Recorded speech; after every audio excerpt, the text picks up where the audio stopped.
तो दोस्तों आज की वीडियो कुछ खास है। आपको याद होगा कि कुछ समय पहले मैंने एक ऑडियो पॉडकास्ट किया था हॉन्टेड ऑफिस एंड उसकी एम्प्लॉय रोज के बारे में, जो कि आपको काफी ज्यादा पसंद भी आया था। तो आज एक और ऑडियो पॉडकास्ट होगा जहां पर मैं एक इंडिया के रियल वीरान और हॉन्टेड गांव के बारे में आपको बताऊंगा।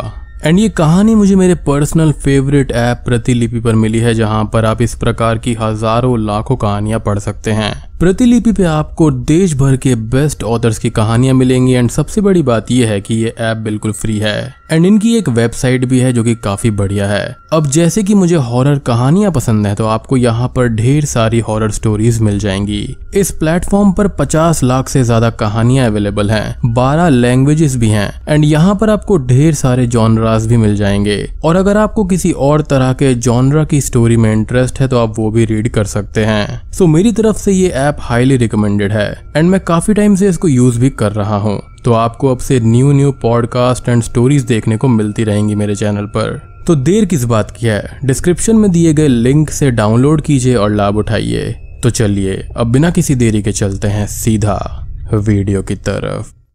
कहते हैं कि हर रात के बाद में सुबह होती है, लेकिन इस गांव में उस रात के बाद कभी भी सुबह नहीं हुई। सेनापति कबंद के घोड़े ने जैसे ही इस गांव के अंदर प्रवेश किया, वो बड़ी ही अजीब तरह से हिनहिनाने लगा और साथ ही साथ सारे के सारे सैनिकों के घोड़े भी इसी तरह से बर्ताव करने लगे। कबंद ने ये देखा कि इस गांव की सीमा में प्रवेश करते ही दिन जैसे रात में बदल गया है। आसमान में बादलों का कोई भी नामो निशान नहीं था, लेकिन सूरज पिछली रात पूर्णिमा के चांद की तरह चमक रहा था। इस गांव के अंदर इतना ज्यादा सन्नाटा था कि सैनिकों का दिल घबरा रहा था, लेकिन दीवान क्रूर सिंह की आज्ञा का पालन करना भी जरूरी था। उनका आदेश ये था कि गांव के प्रधान प्रजापति की बेटी दुर्गा को यहाँ उठा लाओ और उसके बाद में सारे के सारे गांव वालों के सर काट कर उसके सामने पेश किया जाए, यहाँ तक कि एक नवजात बच्चा भी जीवित नहीं बचना चाहिए। अब सेना प्रजापति की हवेली की ओर बढ़ने लगी। गांव में इतनी वीरानी छाई हुई थी कि सैनिकों के घोड़े की चलने की आवाज टप टप के सिवाय कुछ भी सुनाई नहीं दे रहा था। तभी वहां पर एक कुत्ते ने रोना शुरू कर दिया एंड उसके साथ में कई सारे कुत्ते रोने लग गए। ऐसा लग रहा था कि मानो किसी घर के अंदर जवान बेटी की अकाल मौत हो गई है और घर की बहू बेटियां भी रो रही हैं। सेनापति कबंद का जो दिल था वो बहुत ही ज्यादा कांप रहा था। एक आबाद गांव एकदम से उजाड़ लगने लगा था। सुनसान हवा में रह रह कर कोई चीख घुल पड़ती थी। यहाँ पर लोगों के भागने की आवाज तो आ रही थी, लेकिन वहां पर लोग दिखाई नहीं दे रहे थे। कबंद को लगा कि वह उस गांव में नहीं बल्कि गांव उसके अंदर घूम रहा था। अजीब बात यह थी कि हर चीज बरसों पुरानी लग रही थी। जैसे ही आंख झपकती किसी सैनिक को कोई लाश दिखाई देती और क्षण भर में ही कम समय में गायब हो जाती। जैसे जैसे ये सब आगे बढ़ रहे थे, एक एक करके सैनिकों की संख्या भी कम होती जा रही थी। अब अचानक से ही कबंद ने अपना सर उठाया और एक बदसूरत बूढ़ा उसके घोड़े के ठीक पैरों में ना जाने कहां से प्रकट हो गया, जिसके चेहरे पर सिर्फ एक ही आंख थी एंड वह भी नाक की सीध में जैसे कि तिलक लगाया हुआ हो, और उसके पूरे शरीर पर कई सारे कान थे और वह एक पोटली को अपने सीने से लगाए हुए कहीं पर जा रहा था। वह बूढ़ा व्यक्ति कबंद की आंखों में आंख डालकर बोला कि दूर हटो, मुझे जाने दो। तो कबंद ने यह कहा कि ए बूढ़े, तू कहाँ जा रहा है? बूढ़े ने जवाब दिया कि कहाँ, ना जाने कहाँ, सभी तो चले गए, मुझे भी जाने दो। कबंद ने पूछा कि इस पोटली के अंदर क्या है? बूढ़ा उस पोटली को छुपाते हुए ये बोला कि कुछ नहीं, कुछ भी तो नहीं। अब यहाँ पर सेनापति खुद को रोक नहीं पाया। वह खुद घोड़े से उतरा एंड जैसे ही उसने पोटली की तरफ हाथ बढ़ाया, बूढ़ा इतनी तेज जोर से चीख कर रोया कि सेनापति उछलकर 2 कदम पीछे हो गया। सैनिकों ने उसको घेर लिया और वो पोटली जबरदस्ती छीनकर सेनापति को दे दी। जैसे ही सेनापति ने पोटली खोली, बूढ़ा वहां पर गायब हो गया, जैसे कि कोई कच्चा मकान ढह जाता है और वो ना जाने कहां पर गायब हो गया। सेनापति की आंखें फटी की फटी रह गई कि ये क्या है, इसमें तो केवल मिट्टी है। अब यहाँ के सभी लोग अपनी जमीन की मुट्ठी भर मिट्टी को लेकर इस गांव को छोड़ ना जाने कहां पर चले गए थे। अभी आपको कहानी यहाँ पर स्ट्रेंज लग रही होगी कि ये है क्या, तो अब आते हैं हम असली कहानी पर कि ये सब हो क्या रहा है एंड तब आपको जब पता चलेगा तो आपके होश उड़ जाएंगे। तो राजा बाघ सिंह के खजाने का एक बड़ा हिस्सा इस गांव से चुंगी के रूप में प्राप्त होता था, यानी कि टैक्स के रूप में। इस गांव के लोग बड़े ही अमीर व्यापारी थे और यह गांव सिल्क सूट पर स्थित था। ये लोग देश विदेश में अनाज, अफीम, तंबाकू, नमक, मसालों, सूखी मेवों और आभूषणों का व्यापार करते थे। उनके पास बड़ी बड़ी हवेलियां थी, घोड़े, ऊंट, बैलगाड़ियां, हाथी और ढेर सारा सोना भी था।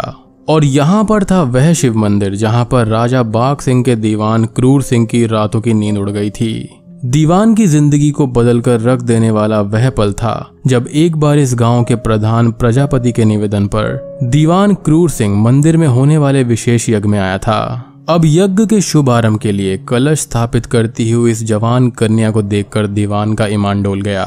यह किशोरी थी प्रजापति की बेटी दुर्गा।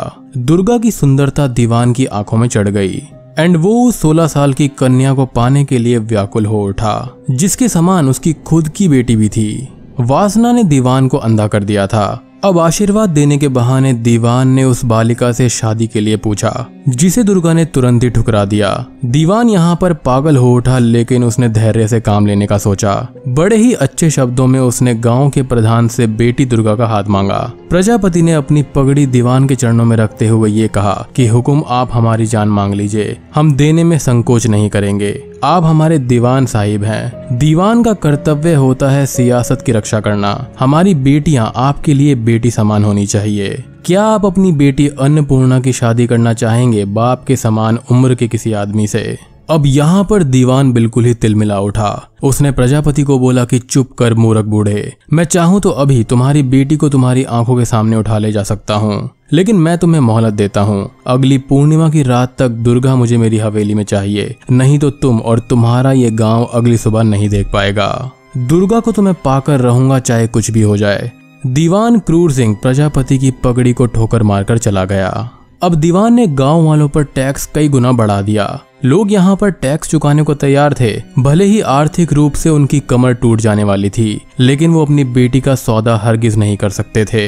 प्रजापति के चेहरे पर चिंता की लकीरें खिंचाई थी। दीवान क्रूर सिंह राजा बाघ सिंह के कहने में भी नहीं चलता था, तो इस छोटे से प्रधान की क्या बात मानता। उसने इस गांव समेत 83 गांव के प्रधानों को चौपाल पर बुलाया। अपने आत्मसम्मान और बेटी की इज्जत की खातिर सभी प्रधानों से निश्चय किया अपनी जमीन को छोड़ कहीं और बसने का। पूर्णिमा की रात के सन्नाटे में एक साथ सारे गांव ने राजा की राजशाही को त्याग दिया और मुट्ठी भर मिट्टी लेकर रोते हुए कलपते हुए अपनी जमीन को छोड़कर चले गए। और सबसे अजीब बात कि उनके जाते ही शिव मंदिर में स्थापित शिवलिंग भी गायब हो गया। बावड़ी का पानी सूख गया और तालाब की मछलियों ने भी बाहर आकर अपने प्राण त्याग दिए। और बहु बेटियों के गिरे हुए आंसुओं ने ना जाने कैसा श्राप दिया। वह रात कभी भी खत्म ना होने वाली थी। दूसरी तरफ हवेली जगमगा रही थी एंड ढेर सारे दीप वहां पर जले हुए थे। औरतें विवाह के मीठे गीत गा रही थी। क्रूर सिंह ने ढेर सारे काम निपटाए और आखिरकार वह रात आ गई जिसका क्रूर सिंह इंतजार कर रहा था। और बिस्तर पर सहमी हुई सी बैठी हुई थी वह खूबसूरत लड़की, जिसे पाने के लिए क्रूर सिंह ने लाख जतन किए थे। अब यहाँ पर क्रूर सिंह का दिल बहुत तेज धड़क रहा था। वो उस नई नवेली दुल्हन के पास में गया और धीरे धीरे उसका घूंघट उठाने लगा, लेकिन घूंघट उठाते ही उसकी आंखें फटी की फटी रह गई। वह उस दुल्हन का चेहरा देखकर वहां से भाग खड़ा हुआ। क्रूर सिंह पसीने से तरबदर था। उसकी सांसें तेजी से चल रही थी और आंखें शर्म से झुकी हुई थी। बिस्तर पर दुर्गा नहीं थी, बल्कि उसे अपनी बेटी अन्नपूर्णा बैठी हुई दिखाई दी। अब अचानक से ही दीवान की आंखें खुल गई जब सेवक ने खंबा गणी कहा, मीनिंग कि यहाँ पर वो एक सपना देख रहा था। दीवान ने ये पूछा कि क्या खबर है सुजान। सुजान ने कहा कि हुकुम शाम होने को आई है और सेना की टुकड़ी अभी तक नहीं आई। दीवान ने कहा कि घुड़सवार को भेजो और पता करो कि कहाँ रह गया है कबंद। सुजान सलाम करता हुआ वहां से चला गया। क्रूर सिंह अभी तक उस नाइटमेयर से उभर नहीं पाया था। इतना गंदा सपना उसने कैसे देखा, मतलब कि सुहागरात की सेज पर उसकी खुद की बेटी। छी, कितना गंदा नाइटमेयर था।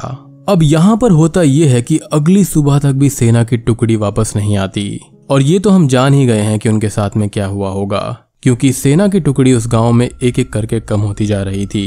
क्रूर सिंह ने स्वयं वहां पर जाने का निश्चय किया, लेकिन जाने से पहले वह अपनी बेटी अन्नपूर्णा को देख लेना चाहता था। उसने दासी को भेजा उसे बुलाने के लिए, लेकिन दासी ने आकर जो उत्तर दिया उससे क्रूर सिंह पूरी तरह टूट गया। अन्नपूर्णा अपने कक्ष में नहीं थी। दासियों ने उसको सब जगह पर ढूंढा, लेकिन वो कहीं पर भी नहीं मिली। क्रूर सिंह ने घुड़सवारों को चारों दिशाओं में भेज दिया, लेकिन शाम तक भी उसकी कोई खबर नहीं आई। रात भी उसे ढूंढने में बीत गई, लेकिन वहां पर कुछ भी नहीं हो पाया। अब मानो कि क्रूर सिंह जैसे तैसे पगला गया था। 7 पत्नियां भी कम पड़ रही थी उसकी इस दुविधा को दूर करने के लिए। यानी कि हर सुख हर विलास यहाँ पर असफल था इस दुख को ढकने में। उसके मन में बस एक ही सवाल था कि कहाँ गई उसकी प्यारी बेटी अन्नपूर्णा। मतलब कि आकाश खा गया या फिर धरती निगल गई।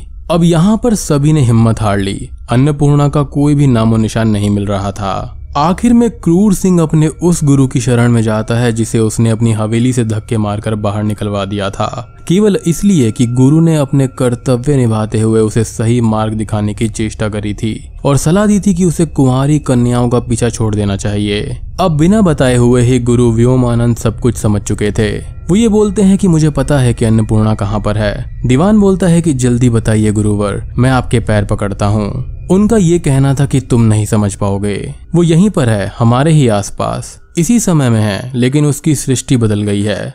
लेकिन दीवान का ये कहना था कि इसका अर्थ क्या है, वह आसपास है तो दिखाई क्यों नहीं देती? क्या ये सब उन लोगों की वजह से है? क्या ये कोई श्राप है? गुरु का ये कहना था कि हाँ भी और नहीं भी।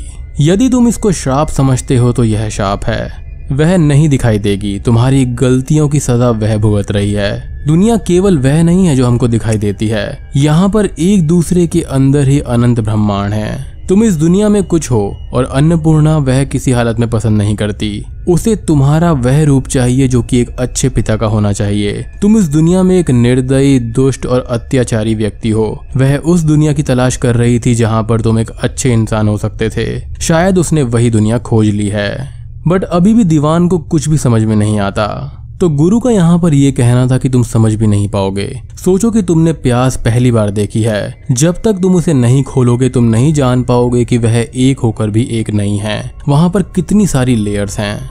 और ठीक इसी तरह से यह सृष्टि है जो कि हमको दिखती है। यह सिर्फ यही नहीं है, इसके अंदर कई सारी परतें हैं, यानी कि लेयर्स हैं। और इस टाइप का कॉन्सेप्ट हम काफी सारी फिल्मों में देख चुके हैं, जैसे कि इंसीडियस मूवी, यानी कि एस्ट्रल प्लेन्स, यानी कि डिफरेंट प्लेन्स होते हैं। और शायद से अन्नपूर्णा ने उनमें से ही किसी प्लेन को चुन लिया है, जहां पर यह हो सकता है कि तुम किसी छोटी बच्ची को वासना भरी नजरों से नहीं देखते। वह खुश हो सकती है उस दुनिया में, हो सकता है वह दुखी भी हो, मगर इस दुनिया में लौटने का उसका कोई भी कारण नजर नहीं आता। बेसिकली यहाँ पर जो अन्नपूर्णा है वो किसी और यूनिवर्स या फिर किसी और प्लेन में चली गई है, जो कि इस श्राप की वजह से हुआ है। अब दीवान पागलों की तरह व्योमानंद की बात सुन रहा था, मगर उसके पल्ले कुछ भी नहीं पड़ता। अब उसको इस हालत में देखकर यहाँ पर गुरु बोलते हैं कि चलो मेरे साथ में आओ।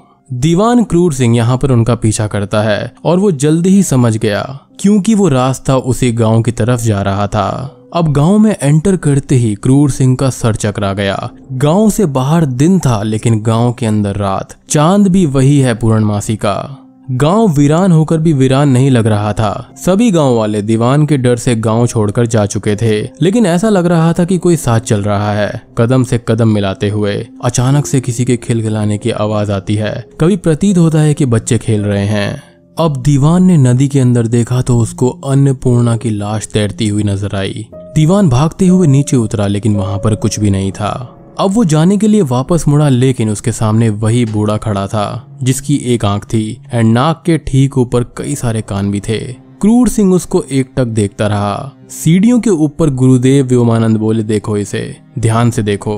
क्रूर सिंह ने बड़े गौर से उस चेहरे को देखा एंड चेहरा कुछ जाना पहचाना लगा। जल्दी ही दीवान के चेहरे से हवाइयां उड़ गईं। वो गुरु से बोलता है कि क्या ये मैं हूँ? गुरु यहाँ पर कुछ भी नहीं बोले, बस मुस्कुरा कर रह गए। और कुछ वक्त के बाद में गुरु ने मौन तोड़ा।